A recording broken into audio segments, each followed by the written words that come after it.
que construire en bois, il faut couper des arbres. Et puis pour renouveler la forêt, il faut qu'il y ait un équilibre forêt-gibier.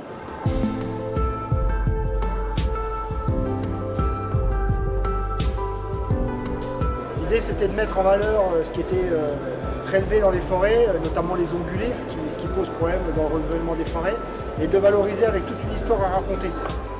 On veut absolument travailler en collaboration avec le monde de la chasse.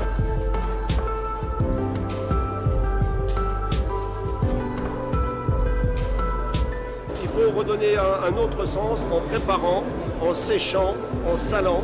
Et c'est ce que fait aujourd'hui le chef Pichot en redonnant vie à la venaison sur ce stand. Et j'ai des copains chasseurs qui de temps en temps m'appelaient « Tiens Olivier, j'ai du cerf, j'ai du sanglier, j'ai des brocards, est-ce que ça t'intéresse ?» Et on a fait des pâtés.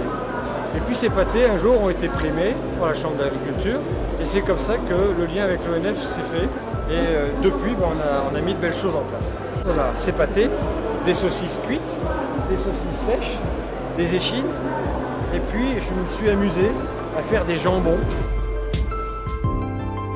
Nous, ce qui nous impacte le plus, c'est les dégâts de sanglier. Alors qu'aujourd'hui, les populations sont telles qu'il faut diminuer. On n'est pas pour l'abolition des dégâts ni de la population de sanglier, on est pour revenir à des niveaux tolérables. Derrière, il faut valoriser la viande.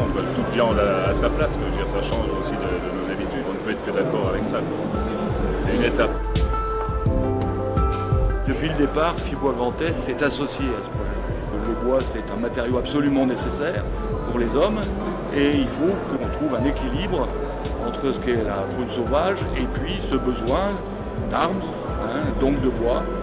Et ça passe par une régulation des populations qui augmentent de manière considérable et qui font des ravages tout aussi considérables dans la forêt.